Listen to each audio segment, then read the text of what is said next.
Dizajnerica I velika prijateljica Sarajeva I Sarajevo Film Festivala, Agnes B. Hello Agnes, it's good to have you here. Hello, I'm very happy to be here in Sarajevo. My first question is, you've designed the Sarajevo Film Festival Award, the Heart of Sarajevo. Could you tell us a bit about the design and how you came up with it? First, it was not for the film festival, it was to feed the little Sarajevo during the siege.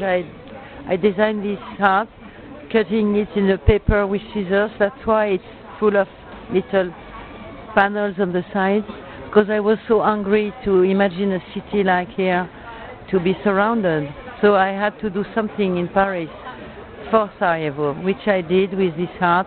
And all the people in Paris were buying the hearts for Première Urgence, for the food to bring to Sarajevo. And 3 years ago, Miro made me this incredible surprise to take this heart as a trophy for the film festival, like La Palme d'Or in Cannes, you know, which is incredible. And now I can see this heart everywhere in Sarajevo, and for me it's so moving. It's so incredible. It's great. Because I was saying that my heart is in Sarajevo in a way, you know, it's a symbol and it's true, and I'm very faithful to this city I love, and I have been here like 11 times since '96. Yeah. Impressive. My other question is, you talk a lot about fashion and art, and you said that you wanted always to be a bit closer to art rather than fashion, but how much do you think fashion and art combine each other, maybe particularly in past few seasons where there has been a lot of inspiration in fashion with art prints and art design? Yes, I know, but I had a gallery since '93, so I have a gallery. I separate the two activities, but often I ask some artists to do drawings for T-shirts, to put on dresses, some drawings. Or I'm very close to the graffiti scene in Paris, in New York too. I have a lot of friends in the graffiti scene because I'm very interested in graffiti when they are good, and I think it's very interesting and very important. It's like the language for cities, you know, there is a language in each city with graffiti. When it's not, you know, when there is the idea of giving something to the city beautiful in some lost parts, I think it's interesting.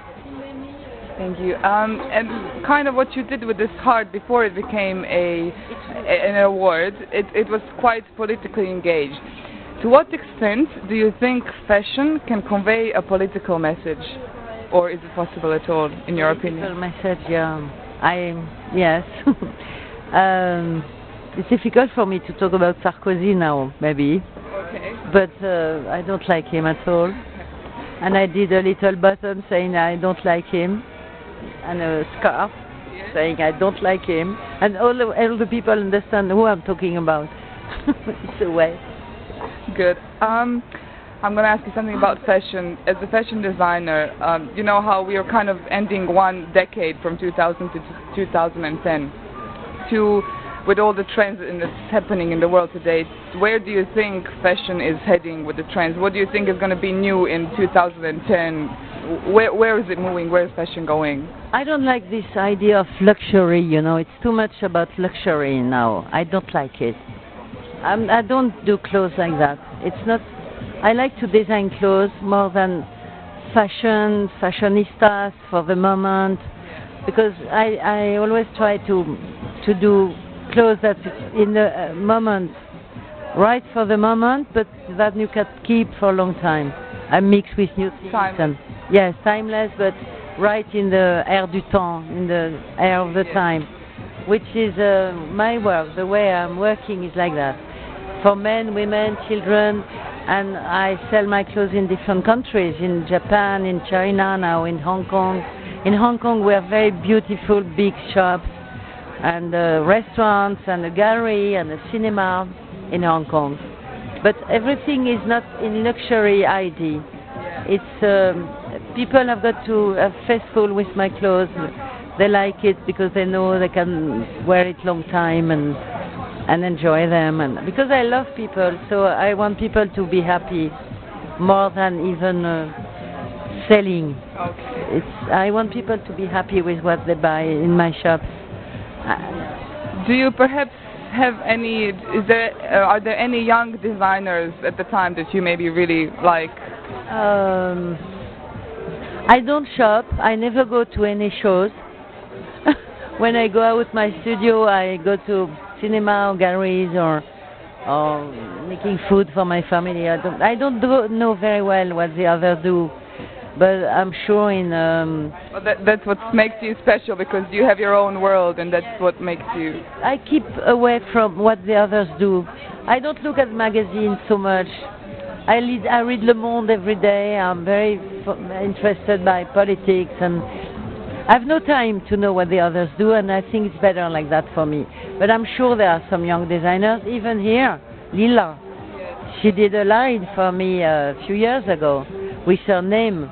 I would never put my name on things I don't design myself, which is my way of doing things. But for sure I will work with young people sometimes. And something that I'm quite sure our listeners would be very interested in. How was it working with Quentin Tarantino on Reservoir Dogs and Pulp Fiction? Oh, you know what happened? He sent his dressed woman to the shop in LA, and she took the suits.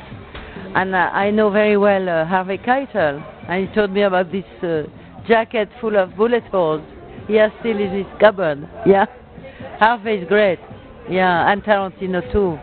I spent 3 hours talking about cinema with him in Paris. That must have been something. Yeah, and I went to his class in Cannes this year. You know, he did a master class, and he was so strong, so loud. So we were all tired after having seen him.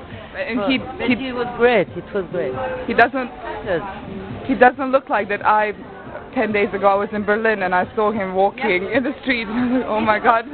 Yes, he looks like that. Great monster. And one question about, because it's a radio, what's David Bowie like? Because you said you design clothes for him as well. Yeah, a lot. Close friends with him? You know, he has these two different eyes, and he's so nice, so lovely. He's skinny. He's not tall. Really? No, he's not tall. Oh, I thought he was quite tall. No, he's very well proportioned. So on the movies, on the stage, you can see he's not tall. He's lovely. Yeah. Okay. And the last question, which is probably a very general question, but maybe lately or mostly, where do you get your inspirations from? What's the process before you design? I think of people. I think that I shouldn't do that. I look at the street. And it's the reverse. I think I have to do something else, something different. You know, for instance, the jupon with the petticoats, you know, with different. I've been doing that like 6-7 years ago, and last year, the year before, you could see that everywhere. But I was the first one doing that. So now I'm wearing a straight skirt. Voila, it's always like that. You know, after this, you want to have that, and you can find it, and I do it. Well, thank you, Agnes, so much. Have a pleasant stay here in Sarajevo, and we'll see you next year then again. Yeah, thank you very much.